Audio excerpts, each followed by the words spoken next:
অনেক বছর আগেরকার কথা। ভারতবর্ষে মোদী সরকার নামে এক রাজা ছিলেন। সেই রাজার কাছে এক ভৃত্য বিক্রমজিৎ নাম করে সেই ছেলেটা এসে রাজাকে বললেন, আমি খুব গরিব, আমাকে একটি কাজ দেওয়া হোক। রাজা তখন ভাবলেন যে ঠিক আছে, কাজ করবে, অসুবিধা কী।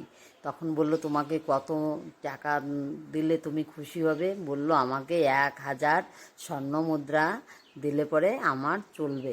তখন রাজা বললেন, এত টাকা দিয়ে এই গরিব লোকটা কি করবে?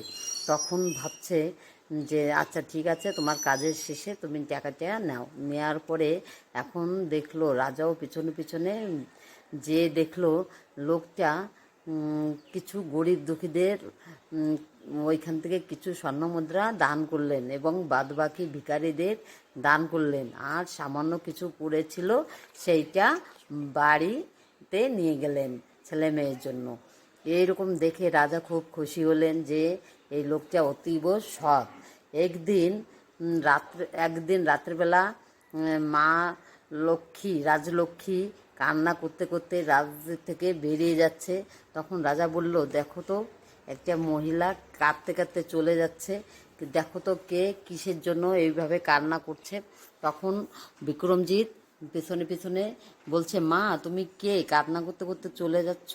তখন রাজলক্ষ্মী বলছে, আমি এই রাজ্যের রাজলক্ষ্মী, এই রাজার খুব বিপদ, অলক্ষ্মী প্রবেশ করবে, তাই আমি কান্না করতে করতে চলে যাচ্ছি। তখন বিক্রমজিৎ বলল যে এর কি কোনো উপায় আছে মা, তুমি যেও না, রাজার বিপদ থেকে রক্ষা করো।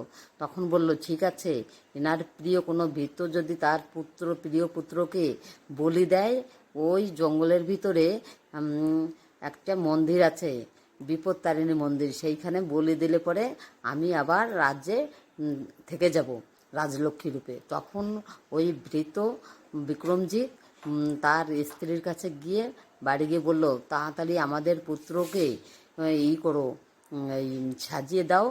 এই সব কিছু ওনার স্ত্রীকে বললেন খুলে।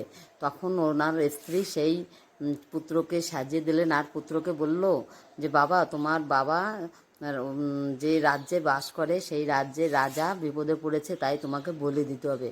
তখন পুত্র বলল, ঠিক আছে, এ তো আনন্দের সংবাদ, আমার জন্য যদি রাজার জীবন বাঁচে তাহলে এর থেকে বড় আনন্দ আর কিছু নেই, তাড়াতাড়ি চলো বাবা, আমাকে বলি দাও। তখন রাজা তখন ছেলেটাকে বলি দিলেন, এবং তাই দেখে তার বোন সেও আত্মহত্যা করলেন। তারপরে তার মা বলছে, তাহলে আমার ছেলে মেয়ে যখন মারা গেছে তখন আমিও মারা যাই।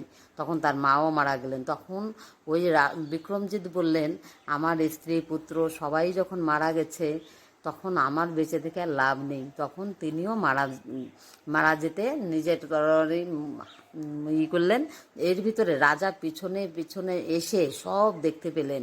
রাজা এসে তখন ভাবছে, এরা যখন সবাই মারা গেলেন, তখন আমি আর এত আমার প্রিয় ভক্ত, এদের আমি মরে গেছে, তাহলে এদের আমি কি করে বাঁচাবো?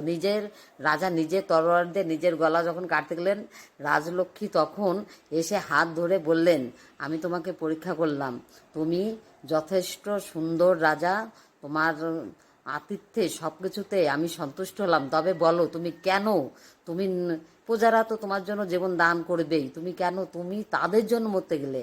তখন বলল, যে প্রজারা রাজার জন্য নিজের ছেলে পুত্র সবাইকে বলি দিতে পারে, সেই রকম পূজাকে আমি আমার জীবনের থেকে বেশি ভালোবাসি, তাই আমি তাদের জন্য জীবন